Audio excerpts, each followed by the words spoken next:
ہر وقت کچھ نہ کچھ بنتا ہے، کچھ نہ کچھ مٹتا ہے۔ کارگہ حیات کا یہ نظام ہے، اور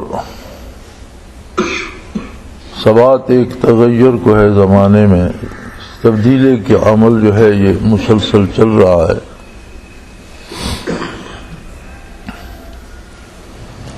اس کائنات بسیط کو اللہ کریم نے فضول پیدا نہیں فرمایا، اس کی تخلیق کا یقیناً مقصد ہے، اور انسان کو اشرف المخلوقات بنا کر یہ ساری کائنات اس کے آگے بچھا دی۔ وَخَلَقَ لَكُم مَّا فِي الْأَرْضِ جَمِيعًا، روئے زمین پر جو کچھ ہے تمہاری ضرورت کے لیے اور تمہاری خدمت کے لیے پیدا فرما دیا۔ اس طرح مختلف آیات میں چاند، سورج، ستارے، ساری کائنات کی توجہ کا مرکز بنی آدم ہے۔ بنی آدم کی تخلیق معرفت الہی کے لیے ہے، اللہ کی عظمت سے آشنا ہونے کے لیے، اللہ کی ذات کو پہچاننے کے لیے ہے،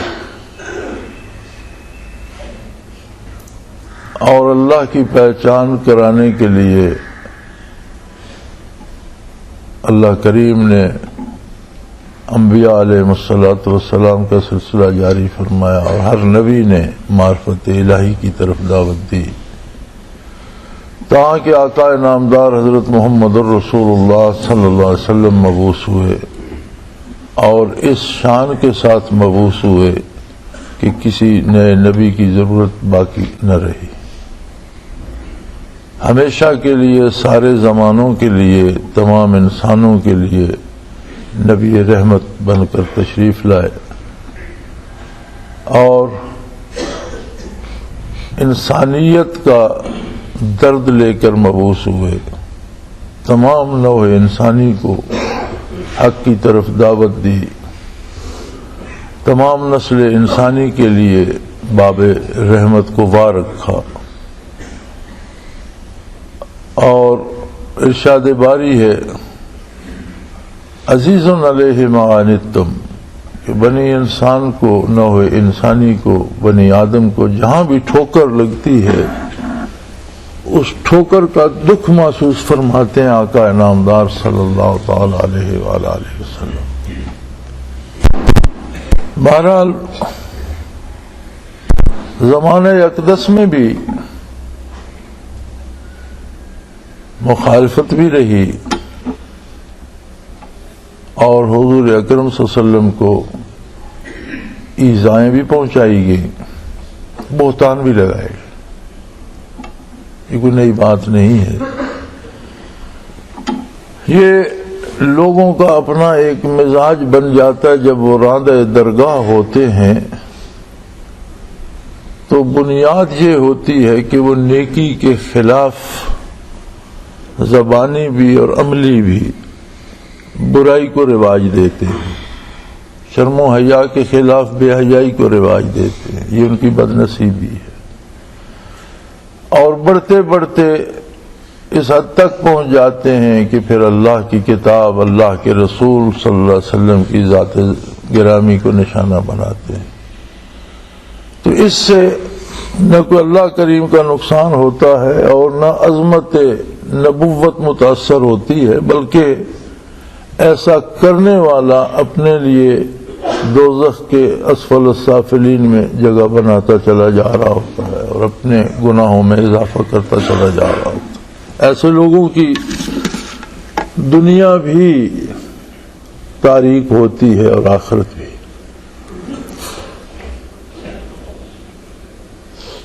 آج کل جو ہنگامے ہو رہے ہیں اور جس وقت سے ہم گزر رہے ہیں، اور ملک عزیز میں جو کچھ ہو رہا ہے، یہ شاید اکثریت نے ایسے محسوس کر لیا کہ ابھی ہوا ہے، یہ ابھی نہیں ہوا، یہ ہمیشہ سے ہوتا آ رہا ہے۔ لیکن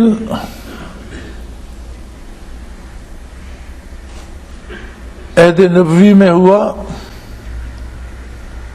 جانثاران نبوت نے اس کا جواب دیا. کعب بن اشرف یہودی نے توہین آمیز کلمات کہے اور مسلسل کہنے شروع کیے. یہود کے قبیلے کا سردار تھا اور بڑے محفوظ قلعے میں رہتا تھا، لیکن جانثاران نبوت نے وہیں اسے واصل جہنم کر دیا. تو اس کا بڑا سادہ سا جواب ہے جو عہد رسالت میں ملتا ہے کہ جس کسی نے ذات گرامی رسول اللہ صلی اللہ علیہ وسلم پر بہتان ترازی کی یا پھر اس نے کہا اسے اس نے تسلسل دیا اور مسلسل کرتا چلا گیا تو اس کی زندگی ختم کر دی گئی، اس کی زندگی کا چراغ گل کر دیا گیا. بعد میں آنے والے زمانوں میں بھی یہ ہوتا چلا آیا اور یہاں کی تاریخ میں موجود ہے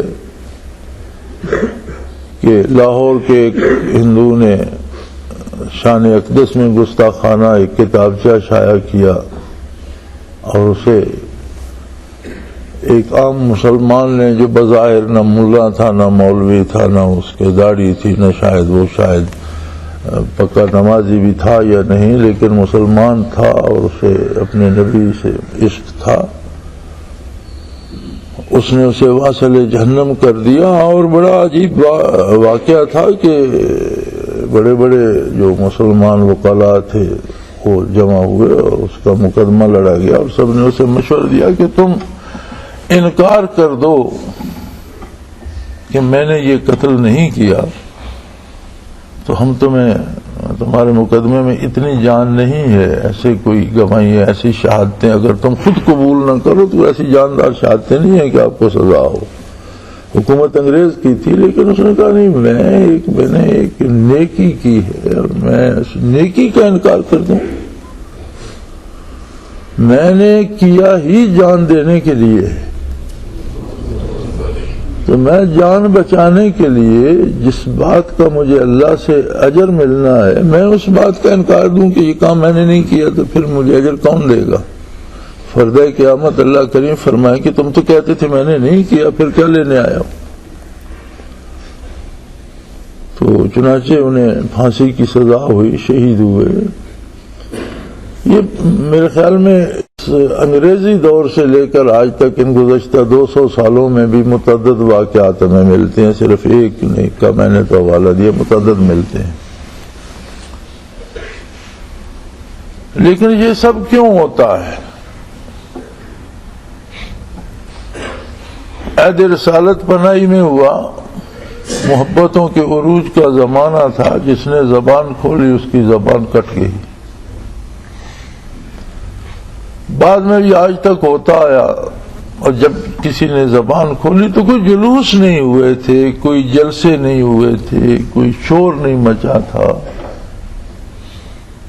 کہیں تاریخ میں یہ نہیں ملتا کہ کہیں شور مچا ہو یا کوئی جلوس نکلے ہوں یا جلسے ہوئے ہوں، ایسا نہیں ہوتا تھا. اب چونکہ ہم اس درجے پہ چلے گئے ہیں کہ ہم میں وہ جرت ایمانی نہیں رہی، نہ وہ ہمارا رشتہ رہا نہ وہ تعلق رہا، تو اب ہم نے جلسوں پہ جلوسوں پہ کفایت کر لی ہے. اور پھر یہ بات سمجھ میں نہیں آتی کہ اگر مغرب کا کوئی ملک یا مغرب کا کوئی اخبار یہ گستاخی کرتا ہے تو دکانیں اور بسیں یہاں مسلمانوں کی جلا دی جاتی ہیں، یہ کون سی محبت ہے؟ اس میں اہل مغرب کا کیا بگڑا؟ یہاں کتنا نقصان ہوا، کتنی جانیں ضائع ہوئیں، کتنے لوگ مارے گئے، کتنے گھر اجڑے، کتنے غریب لوگ جنہوں نے ادھار پہ قسطوں پہ گاڑیاں لے رکھی کہ ان کی جلا دی گئیں، کتنے لوگوں کی کاریں گاڑیاں توڑ دی گئیں، کتنی دکانیں لوٹ لی گئی. کمال ہے. جرم کس نے کیا، سزا کس کو مل رہی ہے، یہ کون سی محبت ہے، یہ اس کا کیا تقاضا ہے؟ دوسری بات یہ ہے کہ کلمہ پڑھنے کے بعد ایک آدمی سرے سے کلمے سے انکار کرتا ہے تو اس پر کچھ بھی فرض نہیں ہے، اس کے ساتھ اسے کلمے کا قائل کرنے کی کوشش یا محنت کی جائے گی، ایک ہی بات پہ اس کے ساتھ اصرار رہے گا کہ اللہ اسے توفیق دے تو پیار سے، محبت سے، عمل سے، زبان سے، تحریر سے، تقریر سے اسے قائل کرنے کی کوشش کی جائے کہ اس کے نصیب میں ہو تو وہ مسلمان ہو جائے۔ کافر کے لیے دعا بھی کی جا سکتی ہے کہ اللہ اسے ایمان دے دے جب تک وہ مر نہیں جاتا،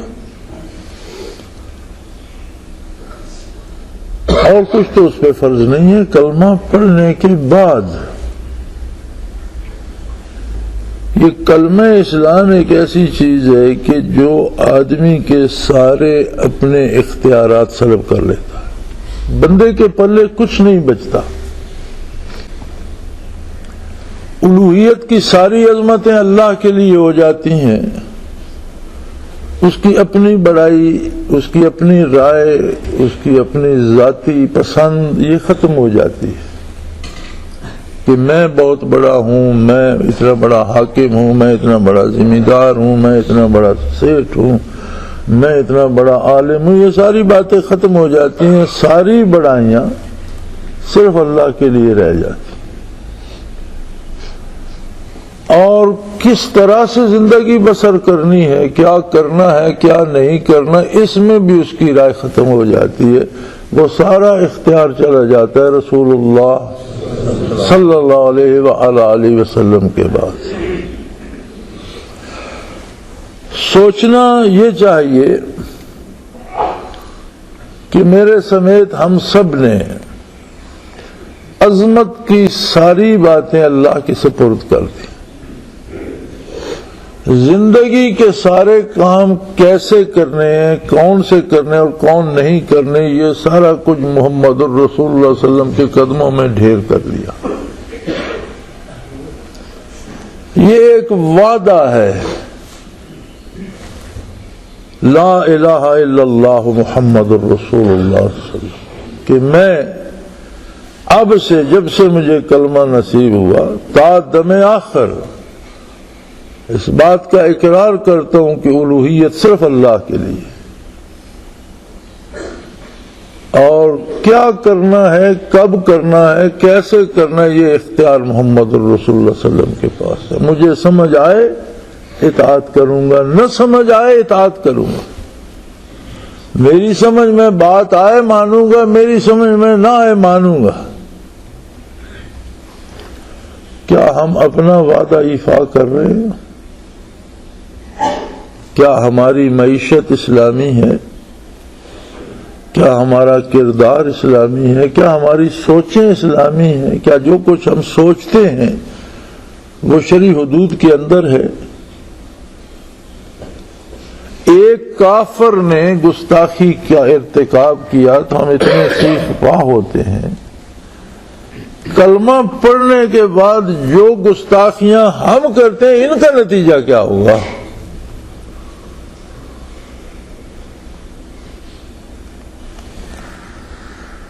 جیسے اگلے دن مجھے یاد نہیں خط لکھا یہ کوئی صاحب ملے کہ جی میرے لیے دعا کرے میں نماز پڑھوں، میں نے کہا میری دعا سے کیوں پڑھو گے آپ؟ اللہ کے حکم سے آپ، اللہ نے حکم دیا پڑھو، آپ نہیں پڑھتے، نبی کے وسلم نے پڑھی بھی اور پڑھنے کا حکم دیا آپ نہیں پڑھتے، تو میں کس باغ کی مولی ہوں کہ میرے کہنے سے آپ پڑھنے لگ جاؤ گے؟ نہیں، اگر آپ اللہ کریم کی بات آپ پر اثر نہیں کر رہی، نبی کریم صلی اللہ علیہ وسلم کے ارشاد آپ پر اثر نہیں کر رہے، تو میں کس کھیت کی مولی ہوں کہ میں کہوں گا تو آپ نماز پڑھنے لگ جائیں؟ تو جب ہم احکام الہی کی خلاف ورزی کے مرتکب ہوتے ہیں تو اسے کیا آپ گستاخی نہیں سمجھتے؟ جب ہم حضور اکرم صلی اللہ علیہ وسلم کی سنتوں کو پامال کرتے ہیں، چھوڑ دیتے ہیں، ترک کر دیتے ہیں، اس کے خلاف چلے جاتے ہیں، تو کیا یہ گستاخی نہیں؟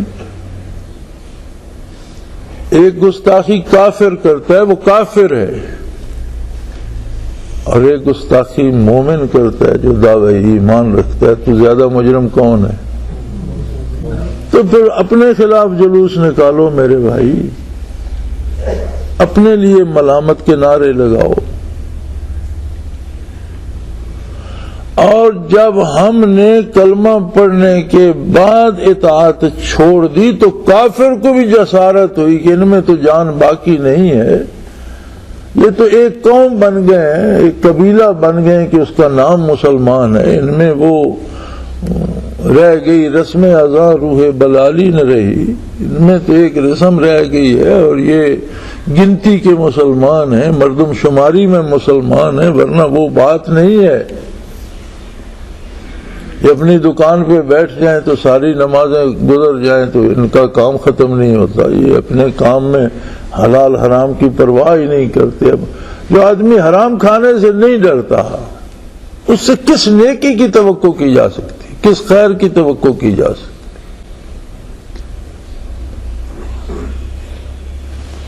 تو پھر میری ذاتی رائے میں تو اگر یہ جلسے اور جلوس جو ہیں یہ اصلاح کا پہلو ہے تو پھر ہمیں اپنے آپ کے خلاف جلوس نکالنے چاہیے.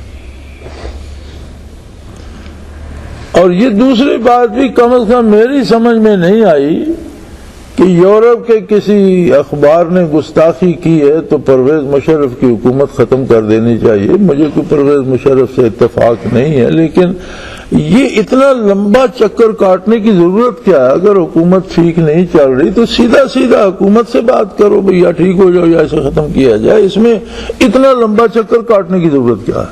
اس کا مطلب یہ ہے کہ یہ سارا دکھ درد ہمیں حضور کی محبت میں نہیں ہے، بلکہ ہم کسی حوالے سے حکومت ختم کرنا چاہتے ہیں یا خود لینا چاہتے ہیں.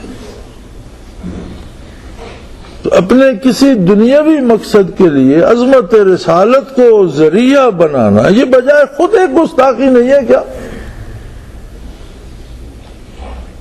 کیا یہ گستاخی نہیں ہے کہ ہم اپنا مقصد نکالنے کے لیے یا اپنے سیاسی مقاصد کے لیے عظمت رسالت کو ہدف بنائیں اور وہ بہانہ بنا کر لے آئیں؟ تو یہ میرے خیال میں تو ہمیں اپنے دعوے اسلام پہ نظر ثانی کرنی چاہیے، اپنے کردار پہ نظر ثانی کرنی چاہیے. اور اگر ہم بحیثیت مسلمان ہر کام میں حضور اکرم صلی اللہ علیہ وسلم کی نافرمانی کرتے ہیں تو کافر سے کون شکوہ کرے گا؟ کافر کو بھی تو تب ہی جرأت ہوتی ہے کہ 56-57 کے قریب اسلامی ریاستیں ہیں. اگر اتنی ریاستیں عظمت رسالت کے تحفظ پہ متحد ہو جائیں تو کون گستاخی کی جرأت کر سکتا؟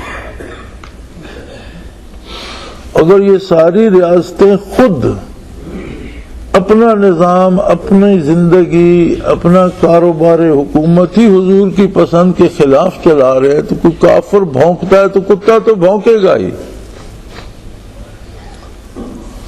وہ جو ایک محاورہ ہے نا کہ کتا بندے کو کاٹ لے تو خبر نہیں بنتی کہ کتے کا کام ہے کاٹنا، بندہ کتے کو کاٹے تو خبر بنتی ہے کہ عجیب بات ہوئی ہے، بندے نے کتے کو کاٹ کھایا. وہی مسئلہ یہاں ہے، کافر گستاخی کرتا ہے وہ اتنی عام نہیں ہے جتنی کلمہ گو گستاخی کرتا ہے. آپ اس پہ توجہ کیوں نہیں دیتے؟ آپ کو اس کا دکھ کیوں نہیں ہوتا کہ مجھ سے دامان رحمت کیوں چھوٹ رہا ہے؟ اور اگر مسلمانان عالم اس بات پہ آ جائیں تو سارے جھگڑے ختم ہو جاتے ہیں. یہ سارے فرقے کس بات کے ہیں؟ ہر کوئی اپنی منوانا چاہتا ہے. فَإِذَا تَنَازَعْتُمْ فِي شَيْءٍ فَرُدُّوهُ إِلَى اللَّهِ وَإِلَى الرَّسُولِ. کسی بات میں اختلاف ہے تو اللہ کی طرف رجوع کرو، بارگاہ رسالت میں آؤ، مرکز ہے تمہارے پاس، اختلاف ختم ہو جائے گا. اور عجیب بات ہے کہ اختلاف اصول میں ہو تو وہ اختلاف ہوتا ہے، فروعات کا اختلاف نام کا اور لغت کا اختلاف ہوتا ہے، عملاً وہ اختلاف نہیں ہوتا. مثلا نبی کریم صلی اللہ علیہ وسلم سے ثابت ہے کہ آپ نے نماز میں رفع یدین فرمایا، نبی کریم صلی اللہ علیہ وسلم سے ثابت ہے کہ آپ نے نماز میں ایک ہی دفعہ رفع یدین فرمایا اور پھر نہیں فرمایا. یہ دونوں باتیں ثابت ہیں. اب ایک آدمی، ایک مسلمان ہر تکبیر پہ رفع یدین فرماتا ہے تو حضور کی ایک ادا کی پیروی کر رہا ہے، ایک صرف پہلی تکبیر پہ رفع یدین کرتا ہے تو حضور ہی کی ایک دوسری ادا کی پیروی کر رہا ہے۔ یہ تو اختلاف تو نہیں ہے۔ اختلاف تو تب تھا کہ کوئی انکار کر دیتا کہ نماز سے پہلے تکبیر ہے ہی نہیں، یہ اللہ اکبر نہیں کہا حضور نے، یہ تو اختلاف ہو گیا۔ جب اس پہ سارے متفق ہیں، حضور نے آمین فرمایا سورۃ فاتحہ کے بعد، اب بلند آواز میں بھی ثابت ہے اور خاموشی سے بھی ثابت ہے۔ کچھ بلند آواز میں کہہ لیتے ہیں وہ ایک ادا کی پیروی کر لیتے ہیں، کچھ خاموشی سے کہتے ہیں وہ دوسری ادا کی پیروی کر۔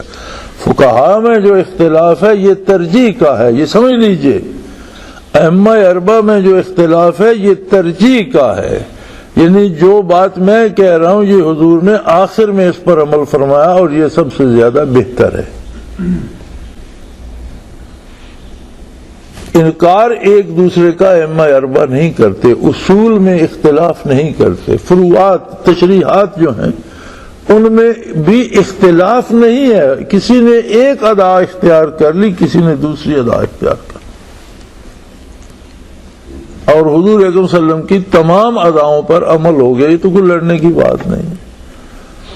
اب اصول کی بات ہے، کسی کو لا الہ الا اللہ محمد الرسول اللہ میں اختلاف ہے تو یہ اصول کا اختلاف ہے، کوئی نئی نبوت کا دعویٰ کرتا ہے تو یہ اصول کا اختلاف ہے۔ تو جب اصول کے اختلاف میں آئیں تو گنے چنے فرقے رہ جاتے ہیں، اور فروعات کو اہمیت دیں تو پھر ہر گھر ایک نیا فرقہ بن جاتا ہے۔ تو یہ کیوں روز ایک نیا فرقہ بنتا ہے؟ اس لیے کہ لوگ اپنی پسند پہ عمل کرتے ہیں اور مرکز سے معروم ہو جاتے ہیں۔ فردوا الی اللہ و الی الرسول، بارگاہ الوہیت میں آؤ، بارگاہ رسالت میں آؤ، اختلاف ختم، اپنی پسند چھوڑ دو، حضور کی پسند اپنا لو، اختلاف ختم ہو جائے گا۔ تو میں عرض یہ کر رہا تھا کہ کسی کو حکومت وقت کو ہٹانا ہے تو وہ سیدھا سیدھا میدان میں اترے اور حکومت کو للکارے، بھئی تم غلط کر رہے ہو، ہم تمہیں نہیں مانتے، ہم تمہارے خلاف میدان میں نکل رہے ہیں، ہم تمہارا نظام ختم کر دیں گے۔ اب یہ تو کوئی طریقہ نہیں ہے کہ آپ آڑ تو لیں عظمت رسالت کی اور اسے لے جائیں حکومت کے خاتمے کی طرف، تو جو کچھ یہ ہو رہا ہے کم از کم میں اسے صحیح نہیں سمجھتا،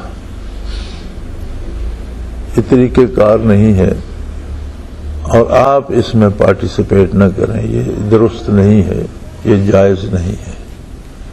اب اس ایک آدمی کو دیکھ لیجئے کہ جس نے ہندو کو اس لیے قتل کر دیا کہ اس توہین رسالت کا مرتکب ہوا تھا، تو جان بچانے کے لیے بھی اس نے مجسٹریٹ کے سامنے یہ کہنے سے انکار کر دیا کہ میں نے اسے قتل نہیں کیا۔ اس نے کہا کیوں کہوں، میں نے کیا ہے، اس نے میرے نبی کی بارگاہ میں گستاخی کی، میں نے اسے قتل کر دیا، بات ختم، میں نے ٹھیک کیا ہے۔ اسلام کی حکومت ہوتی تو مجھے انعام ملتا، حکومت کافر کی ہے، انگریز کی ہے، وہ مجھے سزا دے گا، انعام ملے یا سزا ملے میں حاضر ہوں۔ یہ تو ہوئی نا بات۔ اب یہ منطق میری سمجھ میں نہیں آتی کہ یورپ کے ایک اخبار نے توہین رسالت کا ارتکاب کیا ہے اور اس لیے موجودہ حکومت کو ہٹا دیا گیا۔ یہ کون سی، یہ کس طرح سے دلیل بنتی ہے؟ کوئی آپ کی سمجھ میں آتی ہے؟ بھی اگر حکومت ٹھیک نہیں ہے تو یہ آج ایک دن میں تو بگڑ نہیں گی، روز اول سے ٹھیک نہیں ہے، آپ اس کا مقابلہ کریں۔ حکومت کے پاس سے تو آپ وظیفے لے رہے ہیں، لاکھوں روپے ماہانہ لے رہے ہیں، اسمبلیوں میں بیٹھے ہیں، سینٹ میں بیٹھے ہیں، آدھے ملک پر حکومت کر رہے ہیں۔ آدھی حکومت تو ہے آپ کی، تو پھر آدھی حکومت کو ہٹانے کے لیے آپ اتنا لمبا چکر کیوں کاٹ رہے ہیں؟ اور اگر واقعی یہ متحدہ مجلس عمل یا متحدہ اپوزیشن حکومت کو گرانا چاہتی ہے، انہیں تو جلوس کی ضرورت ہی نہیں ہے، اسمبلی میں 4-5 سیٹیں حکومت کے پاس زیادہ ہیں، باقی ساری ان کے پاس ہیں، یہ استعفے دے دیں، حکومت دھڑام سے گر جائے گی، اسمبلیاں ٹوٹ جائیں گی، حکومت قائم رہ ہی نہیں سکتی۔ بائی الیکشن ہوتے ہیں لیکن اتنے بائی الیکشن نہیں ہوتے کہ آدھی اسمبلی استعفیٰ دے دے تو آدھی اسمبلی کے بائی الیکشن ہو جائے۔ کوئی دنیا کے اور بین الاقوامی قوانین بھی اپنی حیثیت رکھتے ہیں۔ لیکن اگر استعفے دے دیں تو وظیفے ختم ہو جائیں گے. جو لاکھوں روپے روز ہر مہینے ان کے گھروں میں آتے ہیں, ادھر تو اپنے خاندان سمیت لوگ گھسے ہوئے ہیں, بیوی بچوں کو لے کر لے رہے ہیں, MLA بنے ہوئے ہیں اور سینیٹر بنے ہوئے ہیں, ادھر نعرے بازی ہو رہی ہے, ادھر حضور کی محبت کا غلبہ ہو گیا ہے. کمال ہے, وہاں آپ کو حضور کی محبت کیوں یاد نہیں آتی؟ جب غریب آدمی پر پیٹرول کو 4 گنا بڑھا دیا گیا, چینی کی قیمت 10 گنا بڑھا دی گئی, تو آپ نے احتجاج نہیں کیا. اور جب اسمبلی میں آپ کی تنخواہیں 3 گنا بڑھا کر پچھلے سال سے آپ کو ایریئر دیے گئے, تو وہ کیا حلال تھے, وہ جائز تھے, وہ صحیح ہیں؟ کوئی رعایت پبلک کو ملتی ہے تو کہتے ہیں اگلے جون سے, اگلے مالی سال سے شروع ہوگی. اسمبلی والوں کو جو رعایتیں ملی وہ پچھلے سال سے شروع ہوئی. وہ سارے ایریئر تو تمام علماء نے, تمام نیک اور پارسا لوگوں نے جو اسمبلی میں سینٹ میں بیٹھے ہیں, بیوی بچوں سمیت وصول کر لیے. وہاں تو یہ نہیں کہا کہ یہ سارے فنڈز تو وہ ہیں جو غریب کی جیب سے آتے ہیں, ہم یہ کیوں کھائے, کیوں بڑھا رہے ہیں یہ آپ؟ اور پھر کسی لیڈر کا نہ بیٹا مرتا ہے, نہ گاڑی جلتی ہے, نہ دکان جلتی ہے, نہ خود اسے کوئی لاٹھی لگتی ہے, نہ اس پر کوئی آنسو گیس پھینکی جاتی ہے. عزت و احترام سے اسے گھر بٹھا دیا جاتا ہے. اور جو لوگ بیچارے غریب بھوک کے مارے گھروں سے نکلتے ہیں, ان پر پولیس کی لاٹھیاں بھی برستی ہیں, جیل میں بھی جاتے ہیں, مارے بھی جاتے ہیں, گولی بھی چلتی ہے. آگے ہوتے ہیں لیڈران کرام, گولی پیچھے والے کو لگتی ہے. آگے گولی آگے سے آ رہی ہے, اگلے بندے کو نہیں لگتی, جو پیچھے غریب آ رہا ہے اسے جا کر لگتی ہے. تو یہ کوئی محبت رسول نہیں ہے, کوئی محبت دین نہیں ہے, بلکہ یہ نہایت بھونڈا طریقہ ہے دنیا کے کام نکلوانے کے لیے دین کا اور محبت رسالت پناہی کا حوالہ دے کر اپنا مقصد حاصل کرنے کا. اسی لیے ہم نے نہ کسی جلوس میں شرکت کی ہے اور نہ ساتھیوں سے کہا کہ کہیں جلوس میں شریک ہوں. یہ طریقہ ہی غلط ہے. میرے بھائی, پہلے اپنے آپ کا جائزہ لو, ہم کتنا ادب کر رہے ہیں محمد الرسول اللہ صلی اللہ علیہ وسلم کا. اللہ کا نبی حکم دیتا ہے, ہم خلاف ورزی کرتے ہیں, کیا یہ گستاخی نہیں ہے؟ اپنے آپ کو ڈھالو اطاعت کے کھانے میں, اپنے دل میں وہ محبت پیدا کرو جو اطاعت پہ مجبور کر دے, اپنے دل میں وہ جذبہ پیدا کرو. رہی یہ بات کہ اس ملک میں کیا ہوگا, یہ ملک انشاءاللہ باقی رہے گا, یہ ملک انشاءاللہ اسلامی ریاست بنے گا. اس ملک میں صرف اسلامی حکومت ملک میں نہیں ہوگی, برے صغیر میں ہوگی انشاءاللہ. اور یہ اسلام کی نشاط ثانیہ کا مرکز ہے. لیکن یہ مذاق میں نہیں ہوگا, اس میں بڑے لوگ شہید ہوں گے اور بڑے کافر واصل جہنم ہوں گے. یہ بڑا میدان لگے گا, بڑا میدان سجے گا, سچ اور جھوٹ الگ الگ ہو جائے گا. اس ملک کو کوئی خطرہ نہیں ہے, اس کے دشمنوں کو خطرہ ہے انشاءاللہ العزیز. یہ ملک نہ صرف باقی رہے گا بلکہ یہ پورے برے صغیر کو پاکستان کی شکل دے دے گا, اور یہ پوری دنیا میں محبت رسول اور ارشادات رسول اور علوم دین بانٹے گا اور اسلام کی نشاط ثانیہ کا سبب بنے گا. یہی غزوۃ الہند بپا ہوگا, یہی نیک و بد کی تمیز ہوگی. میں تو بڑے عرصے سے کہہ رہا ہوں لیکن لوگوں کو سمجھ نہیں آتی تھی. اب تو ظاہری حالات بھی اسی طرف آ نہیں رہے. اب دنیا کی ساری باطل قوتیں بھی یہی جمگٹے نہیں کر رہی. تو میاں اپنے آپ کو فٹ رکھو اور تیار رکھو, کیا پتا کل ہی کام ہو جائے, کیا پتا سال میں ہو جائے, 10 سال ہو.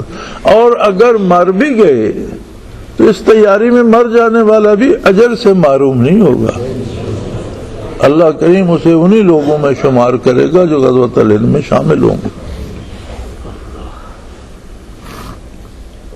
تو اپنا فوکس اپنی اصلاح پہ رکھو کہ اللہ علم غلم کو پسند نہیں فرمائے گا، انہی کو یہ سعادت نصیب ہوگی جو حضور اکرم صلی اللہ علیہ وسلم کے اطاعت گزار ہوں گے، جن کے دل میں واقعی محبت ہوگی اللہ کی اور اللہ کے رسول کی۔ یہ ضروری نہیں کہ وہ کروڑوں کی تعداد میں ہوں۔ کم من فئۃ قلیلۃ غلبت فئۃ کثیرۃ باذن اللہ، کتنے کم لوگوں نے کتنی زیادہ فوجوں پر اللہ کی مدد سے فتح پائی۔ یہ تو ایک تاریخ بھری پڑی۔ یہ سارے اسلام کی بنیاد سارے کفر کے مقابلے میں 313 صحابہ کرام نے رکھی۔ پوری دنیا پہ جو اسلام پھیلا اس میں پہلا مقابلہ جو قتال کا ہوا، اس میں تو نبی اکرم صلی اللہ علیہ وسلم کی خدمت عالی میں 313 خوش نصیب ہی تھے۔ اس لیے یہ ضروری نہیں ہے کہ کتنے ہوں گے، جتنے ہوں گے اللہ نے ان کی مدد فرمائے گا اور یہ ہو کر رہے گا۔ کب ہوگا یہ تو اس کے علم میں ہے،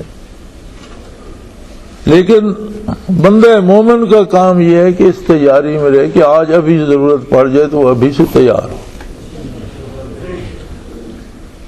جو اس تیاری میں زندگی بسر کرتے ہیں، اگر موت بھی آ گئی تو اپنے اجر سے خالی نہیں رہیں گے۔ اور جس طرح جہاد کے لیے اسلحہ کی ضرورت ہوتی ہے، جس طرح جہاد کے لیے صحت کی ضرورت ہوتی ہے، اسی طرح نیت اور ارادے کی ضرورت بھی ہوتی ہے۔ اور نیت ہو تو پھر اس کی تیاری کے لیے اپنے آپ کو اطاعت کے سانچے میں ڈھالا بھی جا سکتا ہے۔ جو خود ہی عملی زندگی میں حضور کی مخالفت کر رہے ہیں، وہ حضور کے دین کے لیے جہاد کیا کریں گے؟ لہذا اپنے آپ پر فوکس کرو، بڑی بات ہے۔ اپنے ساتھیوں پر، احباب پر، اہل خانہ پر فوکس کرو، بڑی بات ہے۔ اپنے وقت کو ضائع نہ کرو، ایک ایک لمحے کو صرف کرو، ضائع نہ کرو۔ یہ جو ایک محاورہ ہے، جی وقت پاس کر رہا ہوں، وقت تو خود بخود گزر جاتا ہے، آپ کے روکنے سے رکتا نہیں ہے۔ آپ وقت کو پاس نہ کریں، وقت کو استعمال میں لائیں۔ جو فرصت کے لمحات ہیں انہیں استعمال کریں۔ آج اگر عقل سلامت ہے، صحت سلامت ہے، اعضاء و جوارح سلامت ہیں، تو آج عملی زندگی میں اپنے آپ کو عمل کے سانچے میں ڈالیں، ویسے وقت کو نہ گزاریں۔ ہم وقت کو پاس نہیں کرتے، وقت ہمیں پاس کر جاتے ہیں، ہم پیچھے رہ جاتے ہیں۔ وقت تو گزر رہا ہے، اللہ کا نظام ہے، اس نے اپنا چلایا ہوا اور چلتا رہے گا۔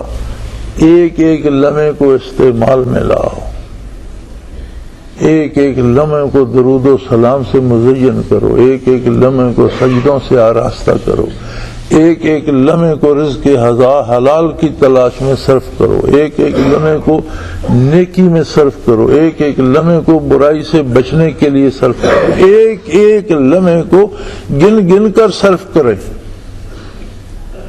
اللہ کریم ہماری خطاؤں سے درگزر فرمائے اور ہمیں یہ توفیق عطا فرمائے کہ ایسی روشن اسلامی حکومت بنے کہ کسی کو جرت نہ ہو کہ وہ ٹیڑھی نظر سے مدینہ منورہ کی طرف دیکھ بھی سکے۔ غریبوں کی بسیں جلانے اور غریبوں کی دکانیں لوٹنے اور شہری نظام درم برم کرنے سے کچھ نہیں ہوگا۔ یہ سارا کچھ شرعاً جائز نہیں ہے، اس کا کوئی جواز نہیں ہے۔ حکومت سے کسی کو اختلاف ہے تو بڑی اچھی بات ہے، ضرور اپنے اختلاف کا اظہار کرے، لیکن یہ کیسا اختلاف ہے کہ جو لیڈر اختلاف کے لیے آگے لگے وہ کھاتے وہیں سے ہیں اور اختلاف بھی کرتے ہیں؟ یہ کون سا اختلاف؟ ساری فیسلٹیز، سارے وظیفے وہیں سے لے رہے ہیں، گاڑیاں سرکاری لیے پھرتے ہیں، علاج سرکاری۔ 9 لاکھ کا ایک ایک مولانا کا بل آتا ہے اسمبلی سے جو دوائیں لی ہیں صرف۔ پتہ نہیں کون سی بیماریاں لگی ہوئی ہیں، ایسی کوئی بیماری ہم نے نہیں سنی کہ ایک سال میں 9 لاکھ کی دوائی کھا گئے۔ پتہ نہیں وہاں سے لے کر باہر بیچتے رہتے ہیں اور لوگوں کو کہتے ہیں سڑکوں پہ نکل جاؤ۔ یار یہ ساری حقیقتیں ہیں، میں گستاخی نہیں کرنا چاہتا لیکن حقیقتیں تو سامنے ہونی چاہیے۔ اگر اسمبلی میں ایک سہولت ہے کہ یہاں سے ایم این اے کو مفت دوا ملتی ہے تو وہ دوائیں لے کر آگے کاروبار شروع کر دے، وہاں سے لیتا رہے بیچتے رہے۔ یہ تو غریب آدمیوں کا ہم ہی ٹیکس دیتے ہیں یار، یہ تو سارا غریب کا خون ہے۔ تو اگر آپ کا کردار یہ ہے کہ وہاں سے آپ 9 لاکھ کی دوائیں لے کر کھا تو نہیں سکتے، اتنی 9 لاکھ کی دوا سال میں کون کھا جائے گا؟ ہاں میرا خیال ہے بیچتے ہی ہوں گے آگے، تو کیا فائدہ؟ کون سی یہ مسلمانی ہے؟ کیسا اسلام ہے؟ اگر یہ کردار علماء کا بھی ہے تو یہ بڑے دکھ کا مقام ہے۔ پھر تو انہیں رسالت کا سبب یہ لوگ بن رہے ہیں۔